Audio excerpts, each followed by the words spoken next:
In South Florida, the cars stretched out for nearly 2 miles as thousands of people waited for hours to reach their local food bank. The same thing happened in California, Pennsylvania, and New York City. Food banks across the U.S. are seeing a massive rise in the number of residents in need because of coronavirus. But on American farms, the economic fallout from the coronavirus looks very different. Here, it's led to a widespread surplus of food that's gone to waste. Millions of pounds of perfectly good potatoes, cucumbers, and squash left to rot or plowed back into the fields. And dairy farmers forced to dump millions of gallons of fresh milk down the drain. It's all because of a break in the food supply chain, one that for now means we have farmers with too much food and very few options. We're the farmers out here. We're all in this together, and if something don't change soon, we're going down. To understand why the food supply chain is broken, let's look at milk. A very simplified supply chain for dairy products in the U.S. looks something like this. It starts with cows and a dairy farm where they're milked. That milk is filled into tanks and then sent to processors. There, it turns into products like pasteurized fluid milk, cheese, yogurt, or butter. It's then packaged and sent off to grocery stores where consumers can get their dairy off the shelves. But here's the thing. Even though a large portion of dairy production is aimed at grocery stores, it's just one of many places where the product ends up. About half of all production is aimed at other avenues like schools and businesses. Starbucks, for example, typically goes through hundreds of thousands of gallons of milk every day. Together, all of these avenues amount to a huge amount of milk production in the U.S., about 218 billion pounds in 2019. Every part of dairy production, from farming to processing and packaging, carries out a specialized process which makes the supply chain efficient under normal circumstances. But as the coronavirus started to spread and the nation began to shut down, this chain started to look a lot different.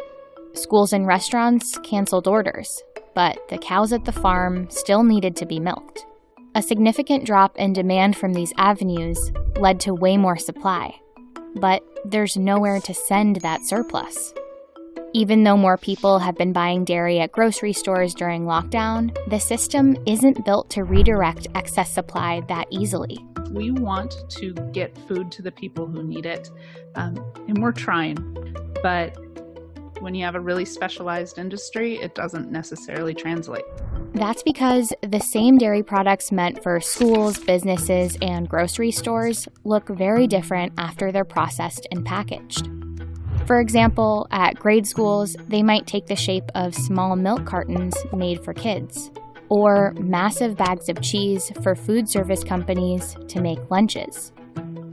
At a restaurant, the products might be large 5-gallon containers of milk or 40-pound blocks of cheese.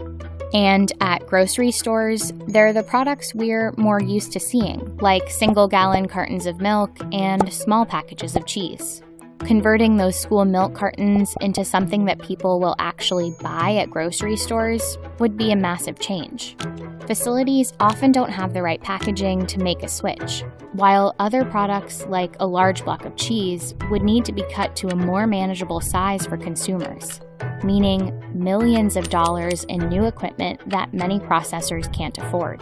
You can't deliver a 500-pound barrel to someone's house and be like, here's your cheese. I mean, you have entire plants built for school milk for kids. We could have just sent crates of milk home with parents and be like, here's your crates from the school, just feed your kid. Well, where are they going to store it in their fridges? What we have from restaurants and from food service just doesn't neatly turn into something that's usable for the average person at home. We're switching as fast as we can, but this is unprecedented, right? Some are sending their surplus product to food banks, but these organizations often don't have the refrigerator capacity or the manpower needed to distribute so much perishable product. And even with shifts in some production from businesses and schools to grocery stores, the new consumer demand likely wouldn't make up for the huge losses from these other avenues. That extra supply leads to an incredible amount of food waste. We started dumping milk March 31st, and we dumped 7 semi-loads of milk a day, which is 42,000 gallons of milk a day we dumped for about 2 weeks.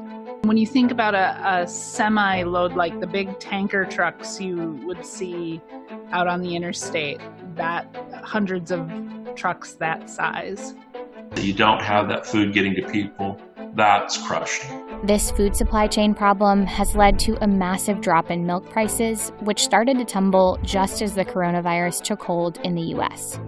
December's milk was $24. Today it's $10.80. I don't care if you're milking 10 cows or 5,000. It don't matter. $10.80 is not going to pay the bills. My organic milk is very expensive. It's expensive to make, it's expensive to market. What happens to my milk is it gets marketed as conventional milk, which is basically about half of what I get paid. It doesn't take much of a math scientist to figure out that you're really in trouble. That drop is just the latest in several years of record low prices for the dairy industry. Since 2015, milk prices paid to farmers have been well below the cost of production. Factors like a rise in corporate farming, trade wars that decreased U.S. exports, and more people choosing milk alternatives have led to too much dairy and low prices. It's also led to a dairy farming crisis. In 2014, there were about 45,000 dairy farms in the U.S., but over the next 5 years, 11,000 dairy farms shut down. That's 9 U.S. dairy farms lost every day during that period. That number is likely to increase even more because of coronavirus. Today, many dairy cooperatives, often made up of hundreds of different farms, are taking this hit together by sharing the burden and making sure not every farm has to dump their milk. Many have enacted quotas to keep production at a level that's more in line with what they predict can be sold. Some are suggesting farmers sell off cows, and others are incentivizing farmers to leave their businesses entirely. We have to cut back 10% of our milk. We are selling cows. We're drying up cows early. We're trying to do whatever we can now to drop our production 10%, but it's going to be tough. The U.S. government has allocated payouts for farmers to cover some of these losses, and they've set aside money for government purchases of dairy and other fresh produce for food banks. These provisions could be one way to tackle both the hardships of farmers and the growing hunger crisis that affects millions of Americans. But while it may be a good first step, many in the industry warn that it could disproportionately help large corporate farms and fall short of getting small farmers the help they need immediately. As those things run out, who knows what's going to happen? And that's the uncertainty that I feel, and I think most other people feel it. We need to have a better plan. The unprecedented amount of extra milk has forced some farmers and processors to think about other solutions too, like lobbying pizza chains to put more cheese on pizzas, or lobbying for a more controversial long-term solution, like setting federal limits on the amount of milk production across the country, so that the supply and the prices will always be stable. We need some help out here, and how we're going to get it, I don't know, but if we don't get it, we're all in big trouble. What's happening with the supply chain in the U.S. isn't just a problem for dairy. It's a problem for farmers across the country who have seen their demands diminish from schools and restaurants. And whether it's milk or green beans, for farmers, trashing their produce isn't just a financial blow. It's also an emotional one. We work so hard to provide for other people.